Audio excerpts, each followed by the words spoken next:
Hello everyone, today I'm going to do a video on the VBC Firebolt DM2 shock system. Now, I've encountered some issues with building the actual shocks. And so today I'm going to address those issues and the fixes that I actually came up with that actually helped out with improving the shock's overall performance. So here we go. Now, the first step that you'll actually have to do is you're going to have to choose the pistons that you want to use in your shocks. Now, that's up to you, but one thing that I found was a bit of a struggle was putting the piston onto the actual shock shaft and using these E-clips. Now, it is possible, but you're going to have to do a little bit of precision work, to get those E-clips on. I found that the fitment was a little bit too tight. However, I eventually got them on, and that was that. Now, the next stage is, obviously putting the rubber O-rings and the plastic spacers here. Now, I'll get back to that in a little bit. However, the next stage, which was quite interesting, was obviously checking the fitment of the piston in the shock body. Now, if you can see here, this shock piston is brand new, cut from the package. Edges have been, cut clean, and it's just sticking like mad throughout the stroke of the body. Now, what I've done is I've taken some sandpaper, 320 grit. I made it in a circular shape, and I simply put the piston in like so, and I just went back and forth, just a few times. I think there's just a little bit of outer flashing that still prevents the actual shock from sliding, the piston from sliding up and down smoothly. So this is the one that I sanded, and as you can see, just a little bit of sanding, and it's perfect. You don't need to do a lot, just a little bit, and that's all. So just a comparison here. This is unsanded, and this is sanded. All right, and it just takes just a few seconds, just a few twirls of the actual piston head on the 320 grit sandpaper, or even higher if you want to. If you want to go with a finer grit, you can do that if you'd like. All right, so we got the pistons fitting in nicely with the shock body. Now, the next step is making sure that the actual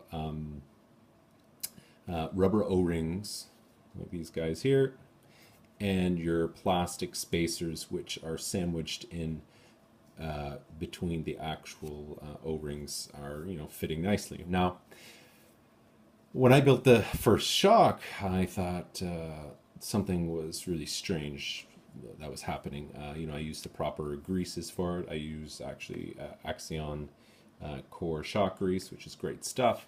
And it was just still sticking. And I'll give you an example. This is the shock without the modifications that I've done to the plastic bushings here. This is the shock. All right, it's not that bad, but it's really, really, really tight. Really tight.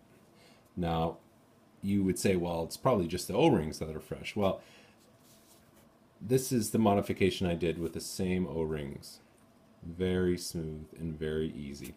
And this is very important to make sure that your shocks are built properly and that they're operating smoothly throughout the whole stroke of the shock movement.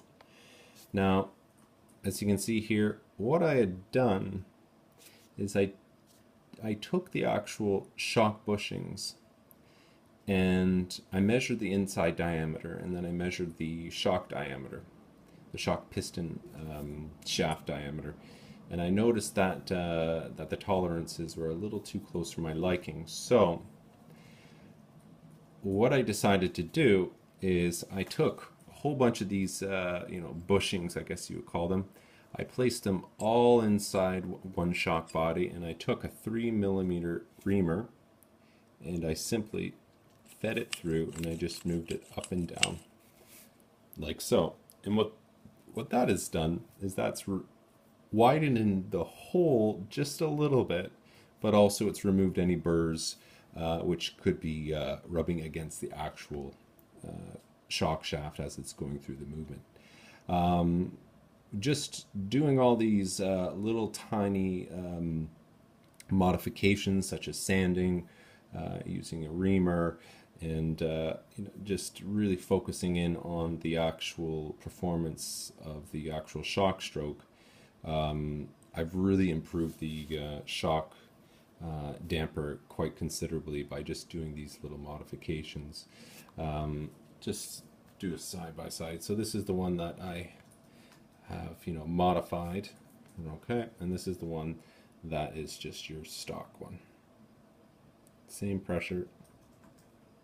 All right, nice and smooth. And this one, just you have to apply a lot of force on this one in order for it to go down. But this one, you can actually feel the O-rings acting on the surface of the shock shaft.